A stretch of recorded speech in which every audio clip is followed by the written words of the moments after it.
Alright guys, I just spent the last day, no, like 5 days, 6 days working on this, getting it to run. I'm about to try it for the first time and I have no idea if it's gonna work. So make sure you watch all the way through and find out with me if this thing's gonna start right now or if I'm gonna hate my life and spend the entire weekend working on it too.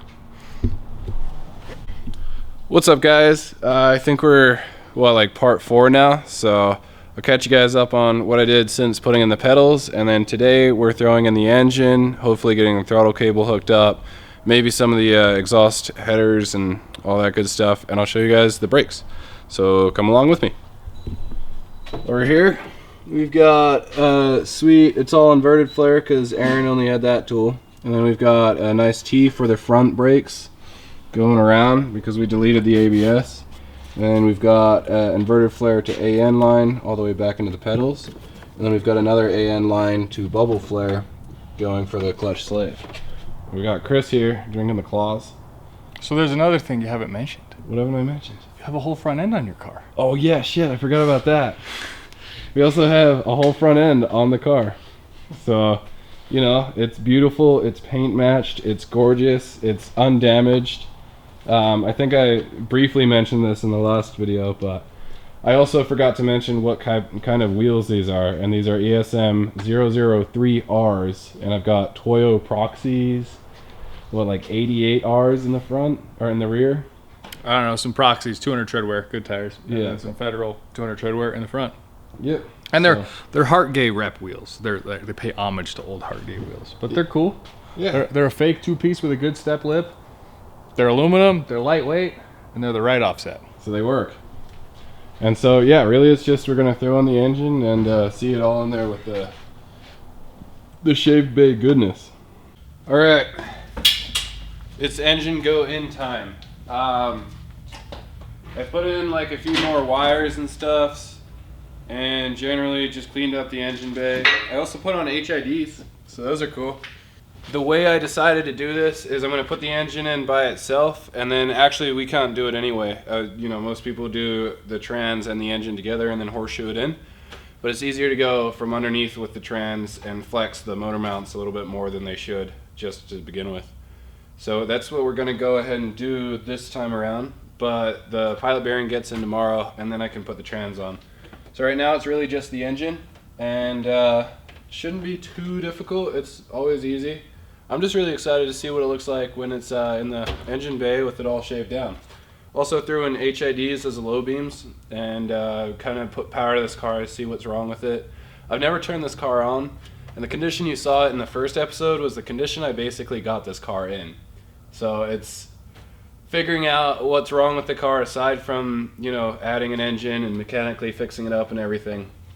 But it came on a really good suspension. It's got H&Rs, Bilsteins, Island Engineering sway bar in the front, adjustable sway bar in the rear. It's got the camber plates that Garagist excels already installed in there. It's already got a reinforced front subframe. Like, this thing's about ready to go. It's also got stainless steel brake lines all the way around. And now that I've done my weird Willwood setup and backyard brake adapting setup, it's also got that going for it too. So either way, let's get this engine in. Just when I needed it. Hello.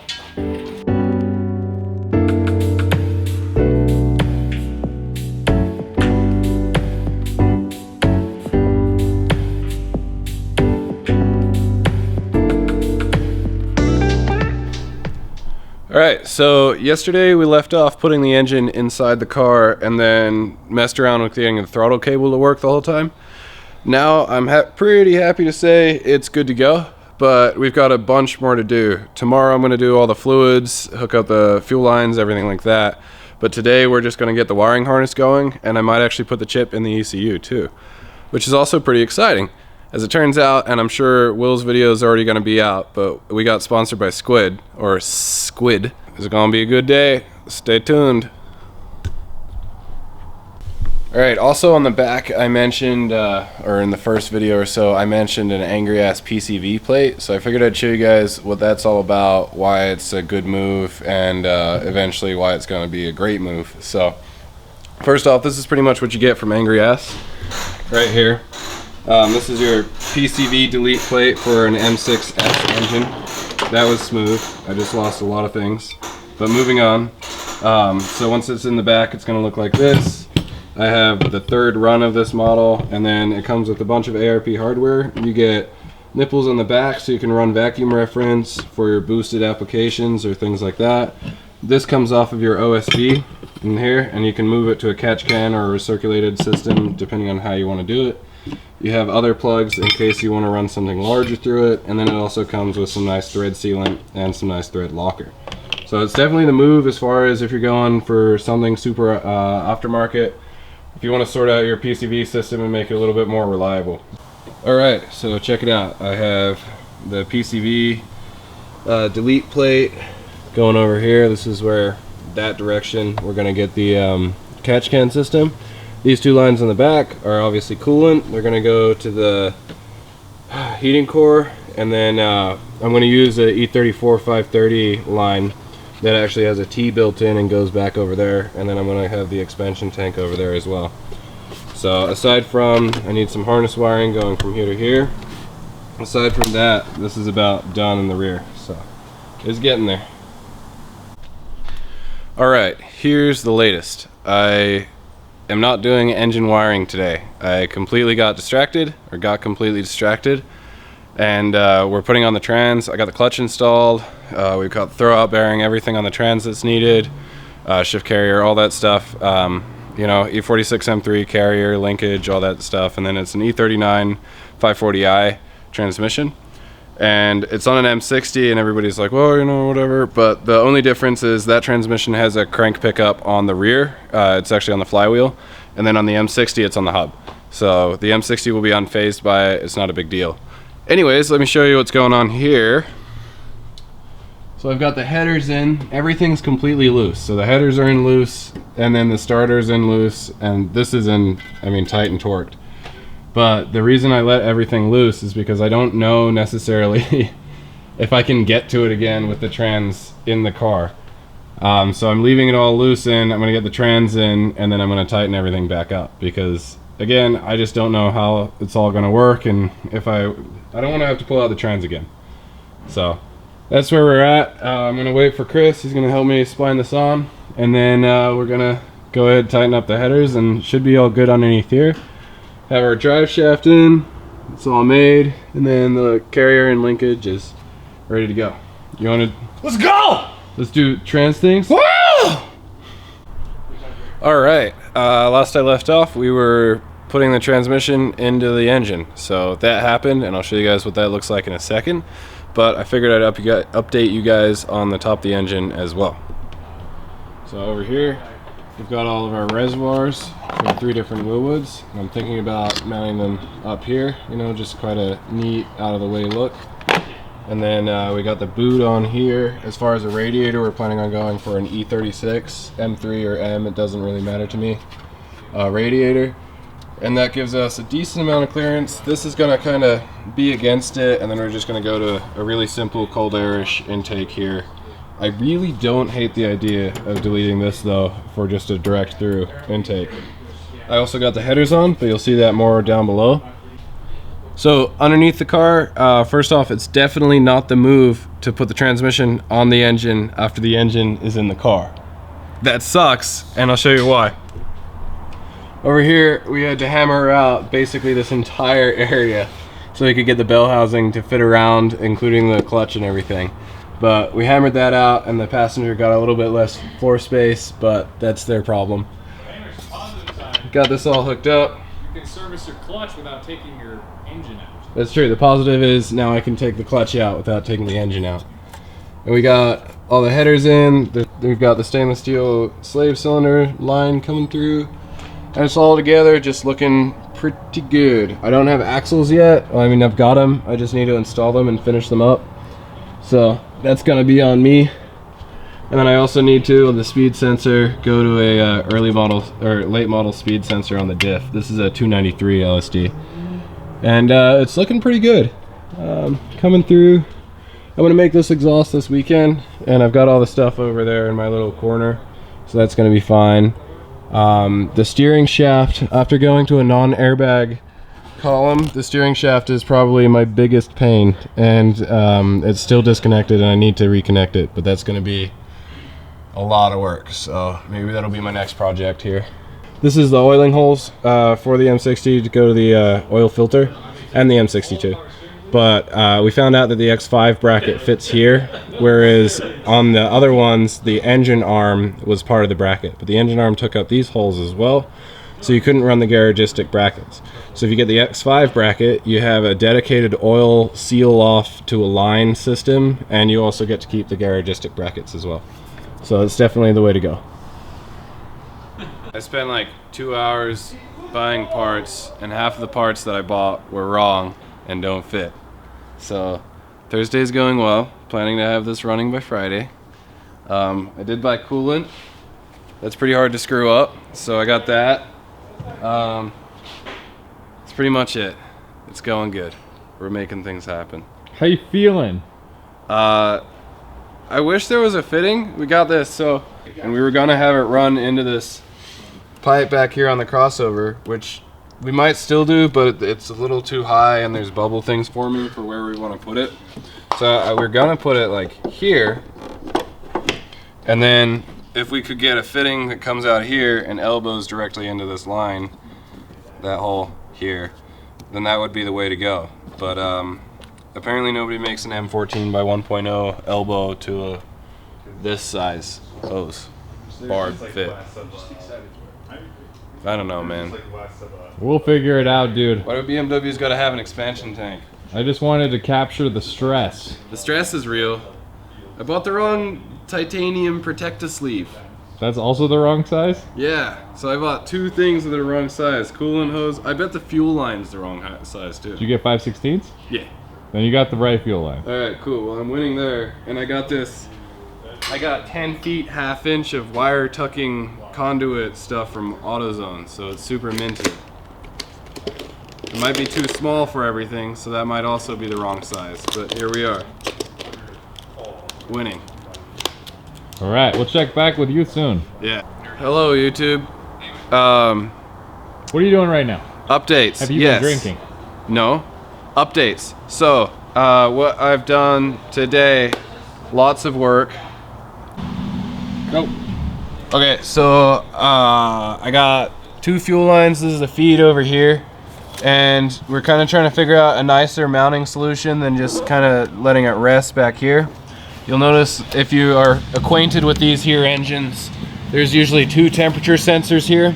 This one goes to the DME and tells the engine important stuff. This one goes to me and tells me that the engine's not overheating. So we deleted this one. And by you, he means the cluster. Yeah, by me I mean the cluster. So we deleted this one, and it's an open barb. It's going to go over there to where the expansion tank is going to sit. But the expansion tank barb is slightly larger than this barb, so we might have to step it down and do some ghettos. But that's pretty much where we're at. I have fuel in, and I finished doing brake line things underneath the dash-ish. But Amazon said they sent me 3 fittings, and they sent me 2, which is cool. We don't know. They were going to my house, so maybe my wife got another fitting today. Hopefully. What else?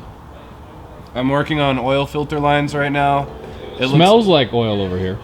That's a will. But I'm working on oil filter lines over here right now. I used E38 lines, which are too long, so I'm going to go over to E39 lines, and hopefully they're the right length. He's talking about these big old stainless braided boys. Yeah, these guys. So I'm thinking about putting the filter here, and it looks like the lines go perfectly, but they kind of bunch up, especially when the filter's here. So if I go shorter, it will just run nicer, which is what we want. What else? Wiring, I'm kind of just ignoring that. I don't want to do it, but it shouldn't be hard. It's pretty much my stance on that. Yeah, that's my update, guys. What do you got going on, Joel? I'm watching actually the video off the E30 4x4 that we did at the Gambler. Yeah? So this could be If you guys want to check that out, right there, how much abuse can the E30 4x4 take? You should watch it and give a thumbs up, please. totally. That's good. Also, do you guys like GTRs? There's one there, and there's another one there. If you like GTRs, hit up Hamish and tell him that you like GTRs. Maybe Hamish will do something about them. They're my GTRs. I own them, you know. It's my responsibility to get those running. So I've had that one since like 2 years ago. Never left the lift. This is why one I bought in California. It's just like a passion of mine not to work on it. It's who I am. Chris Luftig. All right, so we're on to the wiring stage of things. We got Luis here helping with the fuel pump. What's up, guys? He's just smoking a cigar and drinking a beer. Oh yeah, all the way. Making it happen. And I'm working on the adapter harness. I looked up 3 different tables for making this happen. So hopefully that's all correct information. And then we've got the C101. I'm gonna go directly in because I don't see this chassis ever being swapped out again. So with that being said, we're just gonna get down to it. I got a beer hanging out over there. And just making things happen. Chris is supercharging a car over there. It's a good day at the shop.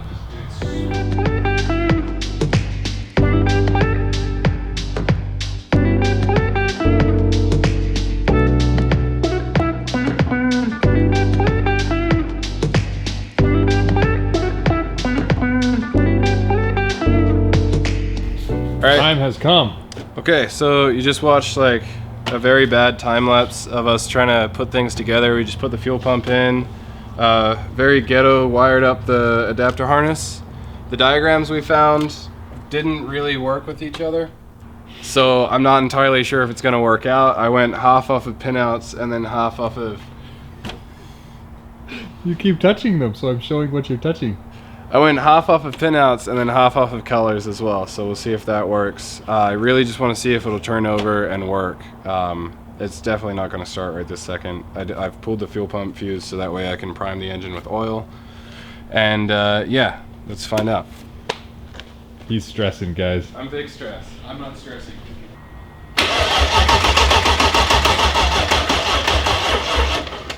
Put a fucking fuel pump in that. Well, I'm priming it. You're good. Need battery, man. Now you killed your battery. It turned over though. Dude, that's gonna start, man. It turned over super happy. Yeah, sounds good. You got assembly a little bit, right? Yeah. Yeah, some. Yeah, great. As you see, folks, his demeanor is changing. The stress. I'm is still melting. very stressed because I'm like, it works, but at what cost? You can see it melting away. He's getting excited. There's smiles. It works, but at what cost? It's gonna work just fine. All right, pretty much she's out of fuel. We're done for tonight. It's late. I've been working all day. I haven't eaten a single thing today, so I'm also very hungry and tired and just pissed off with the situation. So Chris is gonna go over to Zach's, hang out. I'm gonna go to bed. And that's all she wrote on this episode. Thank you guys very much for watching. Make sure to like, comment, and subscribe. Next up, it's gonna be exhaust. And if I'm doing an exhaust, you've got to be able to hear it start. So next up is going to be exhaust starting, and shit, it might even run and drive. So stay tuned for that.